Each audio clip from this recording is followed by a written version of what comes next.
Jonathan Cook, thanks ever so much for joining us. I'm Mark Seddon.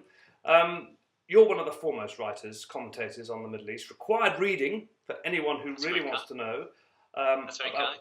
what's happening in Israel, Palestine, and the Middle East and beyond. And thanks very much for joining us at Americans for Middle East Understanding. I mean, you've been writing about it. Israel's just celebrated its 70th anniversary. I mean, Yeah. what was actually going on inside Nazareth? If you were a Palestinian in Nazareth, if you're an Israeli living in the environs, what are your thoughts 70 years on? Do you feel more secure if you're an Israeli? Do you feel less hope if you're a Palestinian? I mean, could you give us some kind of feeling of where people are at? Well, I think Israelis, of course, are always celebrating. We have a city right across the valley from us called Nazareth. It's even taken Nazareth's name. And you fireworks there, you can hear the celebrations. People are all flying flags on their cars. This Independence Day for Israeli Jews has been a moment of celebration because not only is it 70 years, which for them feels a long time, but also there's this whole sense that things are really going Israel's way. The Palestinians are really crushed. The Arab world is in disarray. The international community has lost interest in the Palestinian issue, it seems. So for Israeli Jews, it feels like, well, we're really winning here. The whole thing is finished from the Palestinian perspective. And Palestinians definitely are feeling, both in the occupied territories and also those Palestinians that I'm living among inside Israel in places like Nazareth, are feeling frustrated, dejected. It's not a moment of great hope for them. But at the same time, there's also a sense that maybe of hubris here, I think, from Israel's point of view. There's a sense that it's overreaching. It's got very arrogant. It assumes that everything is going to go its way indefinitely. And I'm not sure it's right in making that assumption. But on Independence Day itself, which we had just a couple of days ago, Israeli Jews were barbecuing. They were celebrating, going to the beach. Palestinians in places like Nazareth were commemorating the Nakba. There was a big Nakba march down to the coast, area just south of Haifa. Particularly young people. The young people today, Palestinians both in the occupied territories and also inside Israel, the Nakba has become such a big issue for them. Yes. It's a unifying issue for them. Well, I wanted to go from that, Jonathan, because, I mean, you've written very powerfully about Israel becoming an apartheid state. I mean, to be fair, you're not the first person to write that, but you have written that with a huge authority. No doubt people around you in Israel would say, well, hold on a minute, here in Nazareth, where Jonathan is, actually, Palestinians have got the right to vote. They have members of parliament. They go to the Knesset. Yeah. What's he talking about? That's an argument we hear a lot. Israel gives Palestinians the vote inside Israel, so how can it not be a democracy? There's a problem with that argument, though. And one can see it if one thinks about the first 20 years inside Israel, when Palestinians who are citizens of the state, they get citizenship almost immediately. But even so, they're voting in elections and so on, but they're living under a military government. So in fact, a situation worse than in the occupied territories today, worse than in the West Bank. So if you want to leave Nazareth, you want to go and farm your fields, you want to get to a job interview, you want to go to a wedding, anything like that, you have to go to a military governor and get permission. Everything is locked down entirely. Nearly the first 20 years, and a lot of land is stolen in this time. Almost large areas of land, at least 70% of Palestinian land inside Israel is taken in those first 20 years. So it's a very draconian period, it's very repressive and so on. But everybody has the vote. So you could say Israel's democracy then. Well, clearly it isn't, because it's a military government ruling over Israel. Even Israel, I don't think, would really say it was exactly a democracy for Palestinians inside Israel, which kind of alerts us to the fact that the vote isn't sufficient to say that you're living in a democracy. It's a necessary condition, but it's not a sufficient one. So Palestinians inside Israel, they certainly have the vote. That counts for a lot more than if you're a Palestinian in the occupied territories. But it's not enough. And you can see it because, in a sense, what Israel did in 1948, in expelling at least 80% of the Palestinians inside what becomes the borders of Israel, it gerrymanders the constituency. Yes. Actually, Jonathan, can you give... the point. By forcing all those Palestinians out, refusing to let them return or giving them citizenship, what you do is you create an ethnic tribal state with a permanent Jewish majority. And can you give us some idea of population numbers? Because to all intents, Palestinians are very close to, or possibly have become the largest population within Israel and the occupied territories.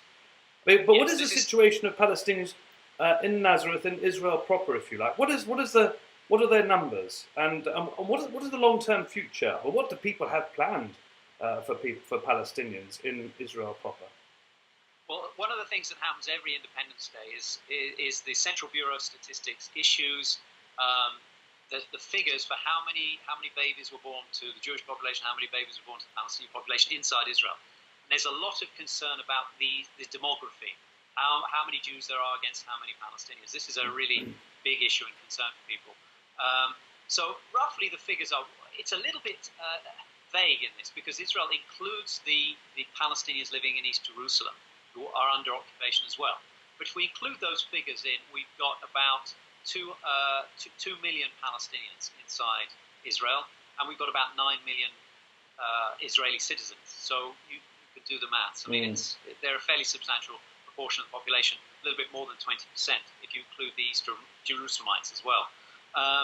So Israel, in a sense, feels some level of confidence about its demographic position inside Israel, although it's not entirely confident about that. But the problem is, what's happening now with Netanyahu and the government, right-wing governments, is they're committed to this idea of Greater Israel. They don't see this distinction between the occupied territories and Israel, and so they're thinking about all Palestinians. They're thinking about the Palestinians in Gaza, the Palestinians in East Jerusalem, the Palestinians in the West Bank, and Palestinians in Israel. And as you say, if you add all those Palestinian population groups together, you've got probably a Palestinian majority. This is one of the things that the Israeli army in the Israeli parliament, that there's a Palestinian majority. Yes, actually, Jonathan, I mean, you're there in Nazareth. We've been watching, of course, these extraordinary scenes on the border with Gaza, but we've also been hearing from some Israeli military figures that actually there's some concern about the situation in Gaza, and there's a real concern that the place is just falling to pieces economically, and that there are enormous pressures on young Palestinians who just want to get out of the place. I mean, I'm just wondering, where does this lead, especially when great friends of Israel, such as the United States, for instance, seem really not to be particularly critical of what is going on at the Gaza border, for instance, just for the sake of argument. Well, Gaza's a particular problem, I think, for Israel, and Israel is aware that it doesn't really have a solution to Gaza. Gaza's a very large, densely populated area, many Palestinians living there in a very small area of land. So Israel has been thinking for a long time what to do about Gaza. And one of the moves, of course, 13 years or so ago now, was the disengagement, which in a sense was what Israel was trying to do there was amputate a demographic limb that it saw as a problem. So I thought if it could create the impression that it was no longer occupied Gaza, nobody would talk about the Palestinians in Gaza as being part of the demographic equation. And so you could sort of cut off those 2 million Palestinians as though they didn't count. And so Israel has been trying to treat Gaza as a separate entity, as though it's no longer occupied, it's no longer attached to the Palestinian problem, if you like. It's no longer part of the proposed or potential Palestinian state. But it's got another problem. In having it turned it into an enormous prison and blockaded it, that slowly Gaza is becoming uninhabitable, as the United Nations has warned us repeatedly. So you have a problem there that most of the groundwater, the underground aquifers, are polluted with seawater. People are drinking diluted seawater, effectively. Every time Israel bombards it, of course, the infrastructure is destroyed, electricity. We're on just on a few hours a day of electricity down in the Gaza Strip. All of these problems are, of course, just sheer physical congestion there. So the question is, well, what's the long-term plan here? What is Israel thinking it can do?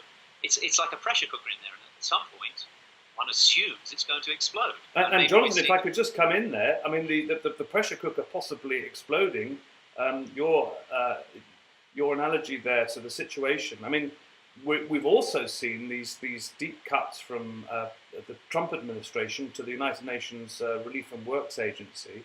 So, if essentially the international community is, over the longer term, less able to deliver the basic needs for people, I mean, surely the security concerns of Israel then become even more worrisome for them.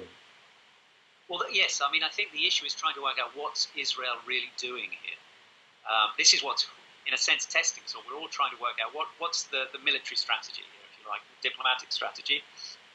For some time, I've been suggesting that what Israel is really trying to do here, in building this pressure cooker, is put so much pressure on the international community and on Egypt in particular to open its borders and let Palestinians settle in Sinai. And there are enough clues over the last few years that the Americans and the Israelis have been putting huge pressure on Egypt to try and get them to take in most of Gaza and settle them in Sinai. Of course, Egypt doesn't want to do that. So Israel is been trying lots of diplomatic maneuvers, trying to make life unbearable for people in Gaza, in a sense, just to build the pressure up, I think, a lot on the international community and also on Egypt to take responsibility, as they would see it, for Gazans. Yes, and Jonathan, from taking that argument further forward, do you not think now, in effect, with the shift in policy, especially with the Trump administration, essentially anything is up for grabs, anything can happen.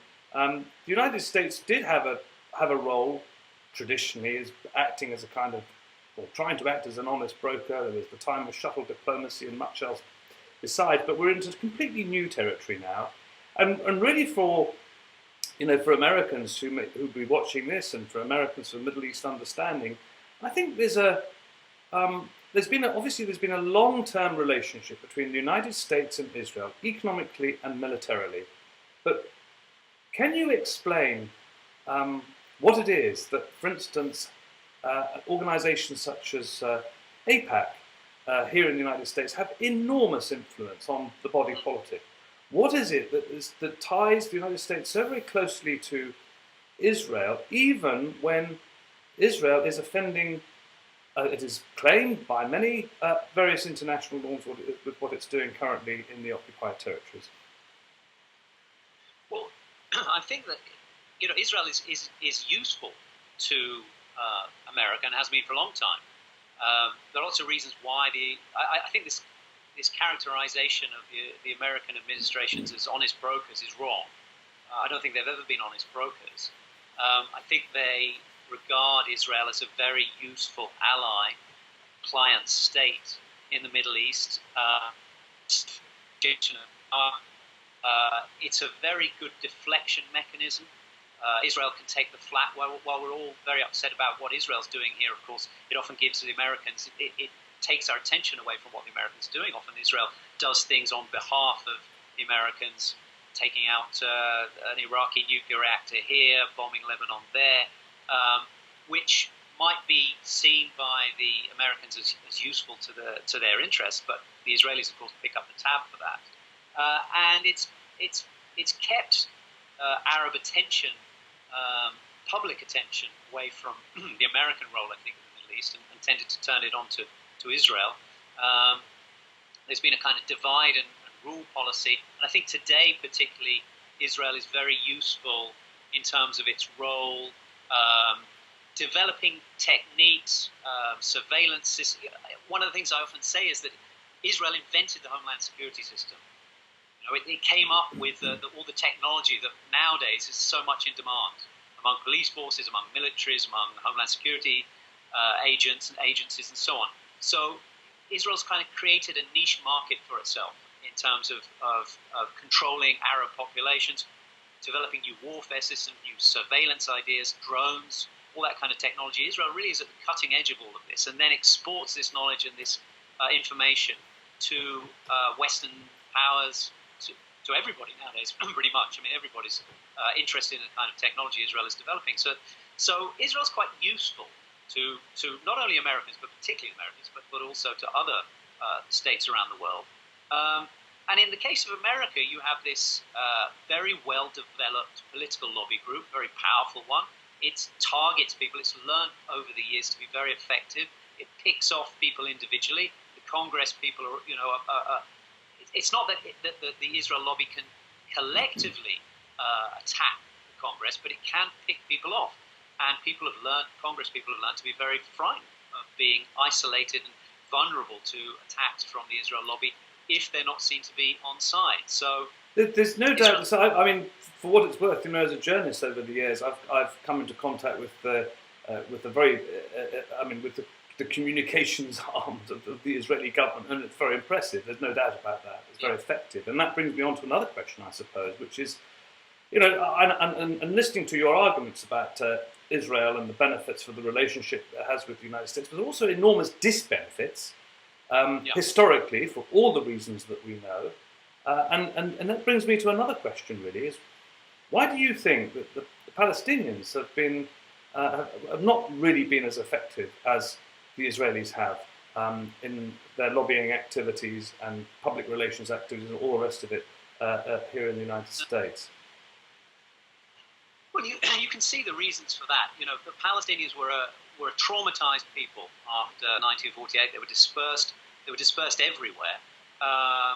Most of them were in the Middle East to begin with, and then slowly people sort of drifted into more, or some groups of Palestinians moved to places like America, but they've never been a very organized population in America. Although Israel tends to look to Europe and America as, I characterize Israel as a kind of colonial settler state, and one of the features of a colonial settler state is that it has a motherland,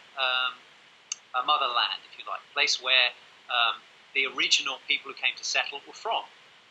And they have those strong connections with those communities. So that's why Israeli population groups here have very strong connections to America, to Britain, to France, Germany, and so on.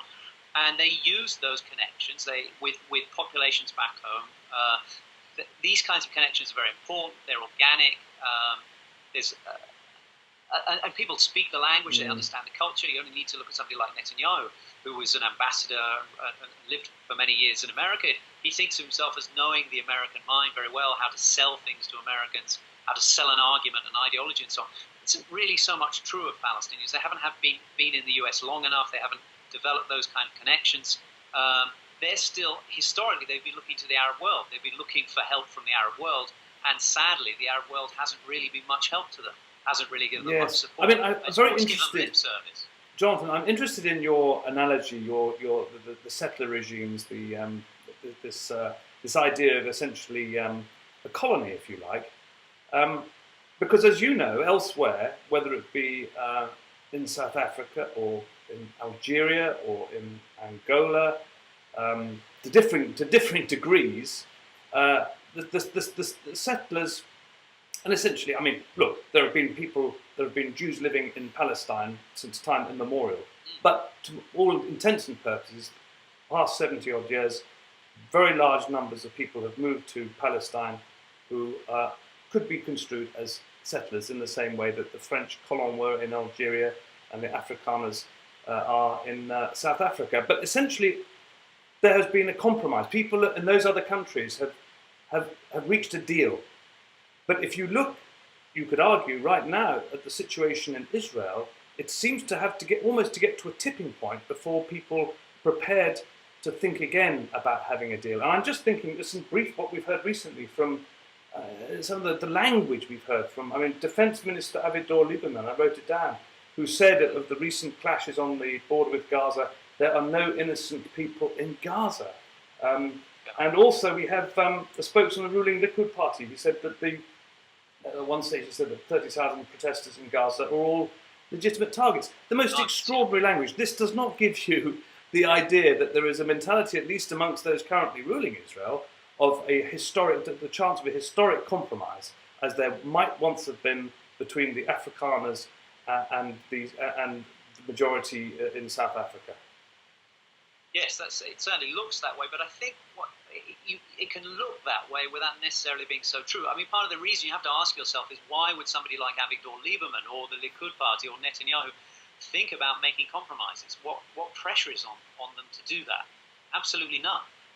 The Palestinians are not a military force that can take on the Israeli army. The American administrations, all of them have been supportive of it. I understand that, Jonathan, but if you are an ordinary Israeli citizen working on a kibbutz or living in Tel Aviv or Jerusalem, and you're looking to the future and you've got a young family and you just look ahead and you see a life for them that's going to be constantly looking over your shoulder, concerned about security, concerned about random attacks, all of this sort of thing.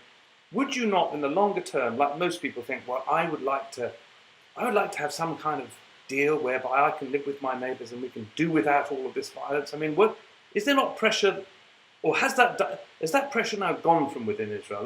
The peace lobby, if you like, the dovish lobby, where is it? It gets us to an interesting issue, which is that when Palestinians were waging military attacks, or they were blowing up buses or pizza parlors or whatever, suicide attacks, the world was condemning them, saying this is terrible. You shouldn't be attacking civilians and so on. And it was only at that period you really felt there was any pressure from Israeli Jews to change things, because they felt vulnerable. Everybody felt frightened every time they got on a bus or they went into a shopping mall. And then there was pressure. And then Israel closed everything off. It built walls. It built even a roof on this fortress it's constructed. So we now have this Iron Dome missile system to intercept any rockets out of places like Gaza, for instance. And so Israel has really cocooned itself, or cocooned its civilian population, precisely to take away those pressures, so it doesn't need to make any concessions. That's the reason to do it. So there is no pressure coming from ordinary Israelis, because they don't really notice the occupation anymore. They don't feel it. And they were horrified back in 2014 when there was a rocket that landed near the Israeli airport, because for what was it, a day and a half, the American airlines wouldn't fly into Ben Gurion Airport. And people were appalled. The Israelis were appalled by the idea that they could no longer come and go as they pleased. That was really traumatizing to them, to spend 48 at the airport. But most of the time they feel nothing. So there's no reason for this. That's why these protests in Gaza at the moment are interesting politically, because they show a different kind of movement. And it's one of the reasons that the army is so nervous, because the army really has no strategy for this, apart from, as we saw, shooting innocent, unarmed people dead. That's the only strategy they have for dealing with mass civil disobedience, non-violent resistance. They have absolutely no way to deal with it apart from massacring people. That is the policy. If they try and they march on the settlements, we will just mow them down. And but at the same time, the army understands that's not really a policy. Yes. But where are the countercurrents coming from, Jonathan? In Israel, where are the countercurrents coming from? Because in the recent past, there's been a powerful secular movement. There's been the Labour Party has in the past been a voice for peace. There's been a much more powerful peace movement. Where are the alternatives coming from within Israel?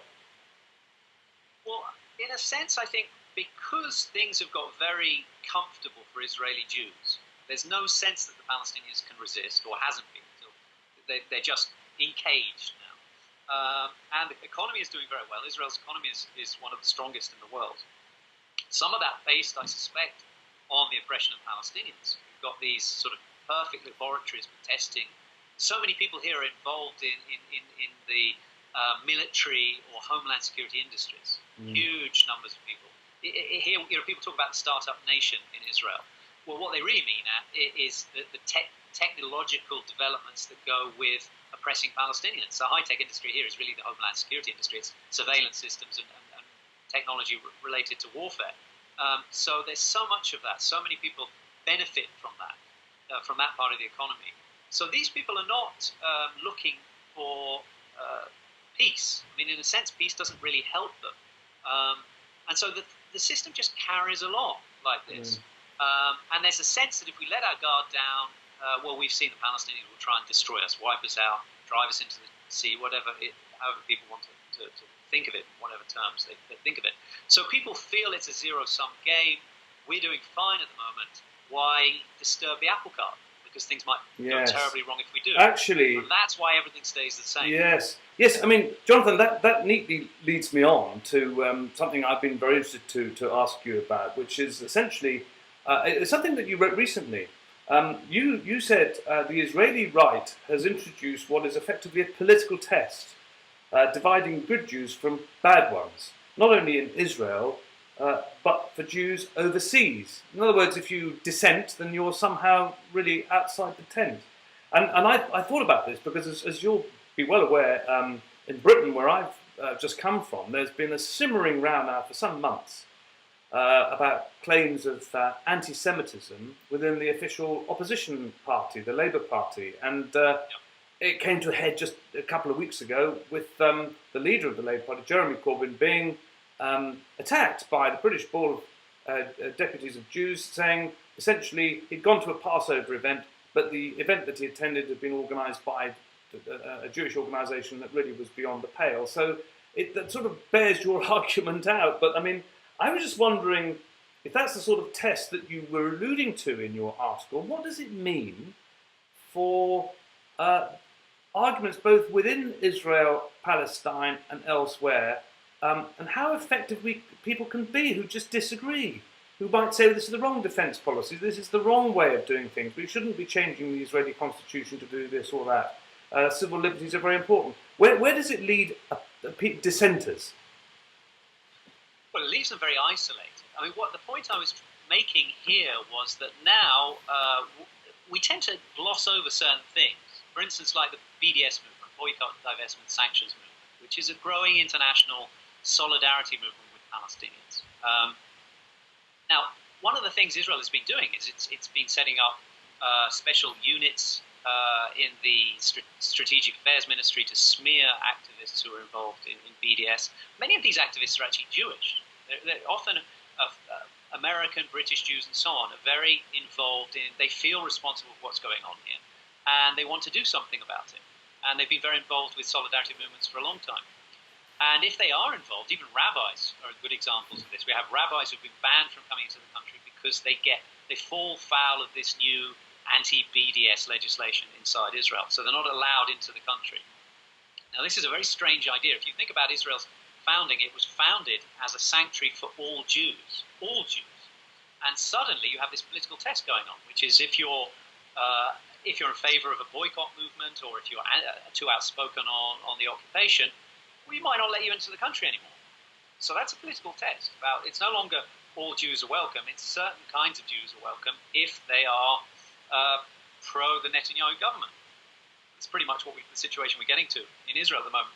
And you saw something similar happening, as you say, with Corbyn, having gone to this group, very left-wing group in London, going to their Passover meal. And afterwards, really a lot of Jewish commentators, the main Jewish organizations, leadership organizations inside Britain, like the Board of Deputies, and a lot of commentators, including Jewish commentators in the media, calling him an anti-Semite for sitting with the wrong kind of Jews. I mean, to me, that's anti-Semitic. To suggest that there are good Jews and bad Jews based on their politics. I mean, that's a really ugly kind of area to have moved to. But in a sense, it reflects what's been going on in Israel the last 5 or 6 years. What we tend to see happening in Jewish communities in America and Britain is a sort of polarization that's echoing the polarization that's happening in Israel. It's just a few years behind. So what we're seeing starting to emerge in Britain, for instance, with this kind of talk about the wrong kind of Jews, Corbyn meeting the wrong kind of Jews, is really a discussion that's been going on here in Israel for the last 5 or 6 years. It's just starting a conversation that we've been having here for a while. So we can kind of see where it leads, and it's quite ugly where it goes. Well, I mean, you had that development just following from that, where the leader of the Israeli Labour Party announced that his party was severing all relations with the British Labour Party, and of course this became quite a big story in Britain. It seemed an extraordinary thing that these two sister parties simply couldn't. It seemed to confirm in many people's views that there was a deep problem of anti-Semitism within the British Labour Party. But a moment's study of the leader of the Israeli Labour Party, Avi Gabay, is very far right wing. I mean, it's not that the Israeli Labour Party has been very problematic for a long time. I mean, most of the things I've been alluding to before. I mean, in the article I wrote, I was talking about apartheid Israel. Apartheid inside Israel, not in the occupied territories. Apartheid between Israeli citizens who are Jewish and Israeli citizens who are Palestinian, the Palestinian minority there. The apartheid policies, all of these were created by the Labour Party. The hundreds of communities I was talking about, I mean, there are hundreds, nearly 700 communities where Palestinian citizens of Israel are not allowed to live. They're, what we would call white-only communities in Britain or America, but these are Jewish-only communities where they have vetting committees which will stop any Palestinian citizens being allowed. I'm not talking about Palestinians in the occupied territories, but Palestinian citizens of Israel refuse to let them live in these communities. So that's all created by the Labour Party. All that infrastructure of apartheid that I was talking about in that article was created by the Labour Party. So the Labour Party has always been a very problematic party. It started as a socialist party, but not a socialist party as we would consider it anywhere else in the world. An ethnic socialist party, which is almost a contradiction in terms. Now we have an even worse situation, which not only do we have this problematic Israeli party, which has always been based on ethnic segregation, we now have a leader, Abiy Gavai, who's really would be much more comfortable in Netanyahu's Likud party historically. I mean, this is really his roots. His roots are very right wing. He's in favour of the occupation, it seems. And when he talks about we don't want to get rid of the settlements. We're quite happy with them. So it's not really much of a criticism for Corbyn that the leader of this party is severing ties with him.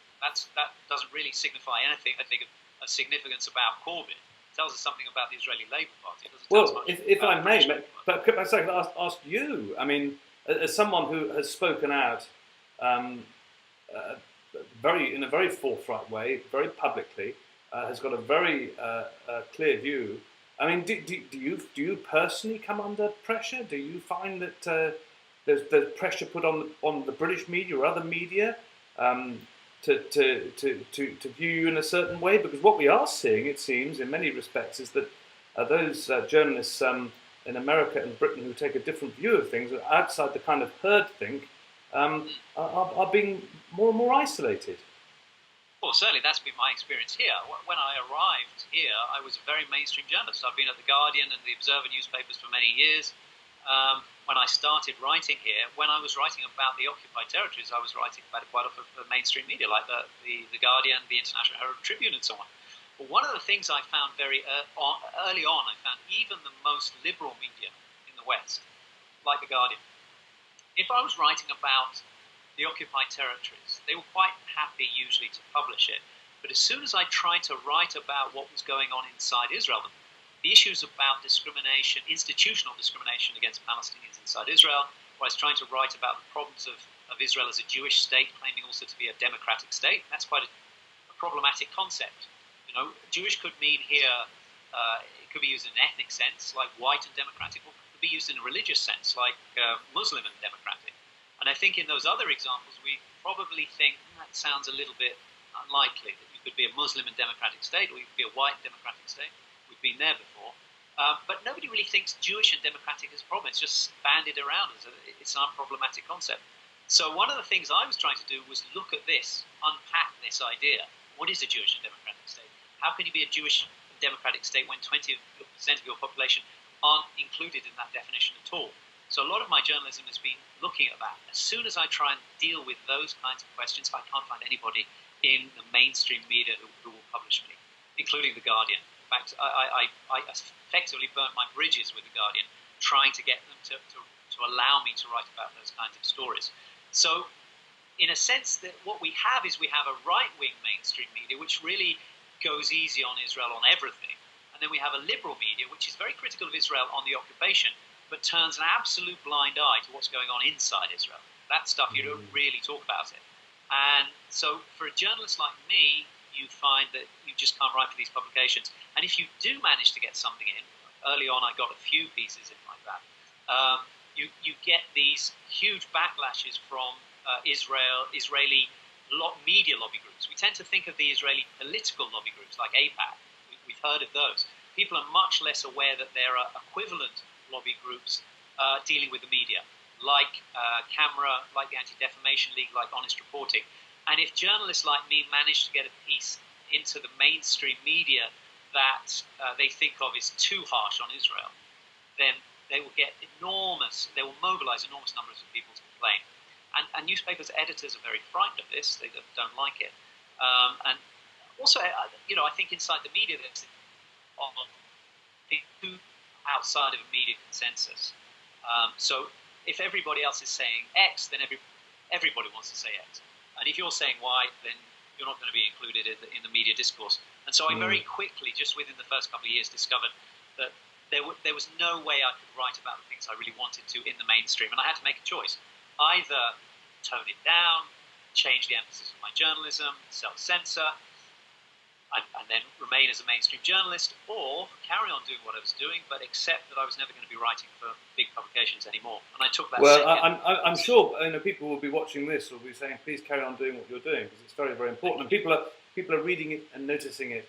And actually, I mean, as a journalist of 25 years myself, I find looking at more of the mainstream media rather depressing in very many ways. It's just the appetite, the lack of inquisitiveness is not there. And actually, and the group thing. There is a group thing. We must be careful in this interview not to be agreeing with each other on everything. But there is a real issue out there, and it's so very important, whether it's over Israel, Palestine, or anything else, that we hear from as many voices as possible. And actually, social media, in many ways, what we're doing now, presents an opportunity. People can make up their minds, and I also hope that, as a result of our discussion here, they will follow you. I'm sure many people who are watching this will do, but our reach, we hope, will be larger. And I'm just going to say, actually, that I think you have a regular blog, www.jonathan-cook.net. That's right. So please, I blog folks, and I write about Israel Palestine. I also blog about Israel Palestine. I also blog about media issues. Issues about whether please, people watching this. I mean, I'm sure we'll invite Jonathan back again, but please do look out for that if you don't already. And I'm just going to finish actually with one final question, and a really difficult question for you, I'm afraid, which is looking into your crystal ball. You have the luxury of being able to do that because you're there in Nazareth. You've got a lot of friends, a lot of people. You've got an idea of the politics and all the rest of it. I mean, looking ahead, the international community, the United Nations, where I used to work, is still talking about the two-state solution. Is that finally really? Because given that the current Israeli government has no interest in a two-state solution, and you could argue the Trump administration, although it says it does, this recognition of East Jerusalem makes that an impossibility. Looking ahead, 10 years' time, and as dispassionately as you possibly can be, looking at the demographics, looking at the pressures, looking at global opinion, could there be a one-state solution, a secular democratic solution, or what do you think Israel-Palestine will look like in 10 years' time? I'm not sure 10 years is the best point at which to stop the clock, because I think that's the problem at the moment. When okay, go on, then you give us a time scale. But I think 20 years' time, yes. 25 years' time, I think we might be able to have a clearer idea of where things are going. I think the problem with the crystal ball thing is that it's very difficult. There are so many things changing in the global sphere. Where's globalization leading? Climate change, demographic changes all around the world. These are big factors that will have an enormous impact on what goes on here. So it's difficult to just isolate one thing. But if we look at the internal dynamics and try and isolate them from what's going on all around, which in a sense is a little bit of an artificial exercise, but let's do it for the sake of this. Where will we be in 20 years' time? I think we will have found that most Israeli Jews that you've been referring to, of the more liberal variety, who have their consciences pricked every day by what's going on in the occupied territories, and there are many Israelis like that. They're not very influential anymore, although partly it may be a little bit in the media, but outside that they're not so influential politically. I think a lot of them will have abandoned Israel. I think they'll have left. I think they'll just give up with frustration. And what you will end up with here is a poorer population who are more manipulated by their political system into a certain worldview. Now, it will depend on what Palestinians do when they're faced with this, and also what foreign populations. I think the key issues here are what do Palestinians do, and I think they will realize, as they are already, and they have done before, that mass civil disobedience is really the only tool to use against Israel. They've done it before. They did it in the First Intifada. It's not something new to Palestinians, but they have tried other things like armed resistance and found it didn't really work. In fact, it backfired. And I think they'll go back to things that worked, models that worked before. And I think Israel won't really have a response to that. And I think the sort of mow everybody down approach, which is what we've been seeing in Gaza right now, it's going to strain the legitimacy of Israel with the viewing world, if you like, the watching world, and equally importantly, I think Jews overseas, who, in a sense, are the backbone of Israel. I mean, they're the ones that keep it going. It's their consent to all of this that makes it happen. And I think it's becoming harder and harder for American Jews, for British Jews, for French Jews to look at this from where they are and say, okay, it's not so great, but we can live with it. I think it's getting to the point where people have to say, I'm not sure I can live with this. I don't think this can be done in my name. And I think in 20 years' time, that's all going to be much, much harder. So I think the pressures on Israel are going to get much worse. Although the government, I think the world won't be, the ordinary people won't be. And Israel's reserve vote, if you like, which are the Jews around the world who have been giving a kind of tacit consent to all of this through their silence. I'm sure they'll stay silent for much longer. I think they're going to start raising their voices. And I don't think Israel has a defense against that or against Palestinians resisting. And the more Palestinians resist, the noisier I think Jews around the world are going to get. So in that sense, I think Israel is facing a lot of trouble. Right, well, on that salutary note, Jonathan Cook, thank you very, very much indeed. Jonathan in Nazareth, I'm in Washington, D.C. signing off, but we'd love to have you back on again one day soon. And for all of you watching this, please look out for Jonathan Cook's writings, his broadcasts, and until next time, thank you very much. Thanks, Mark.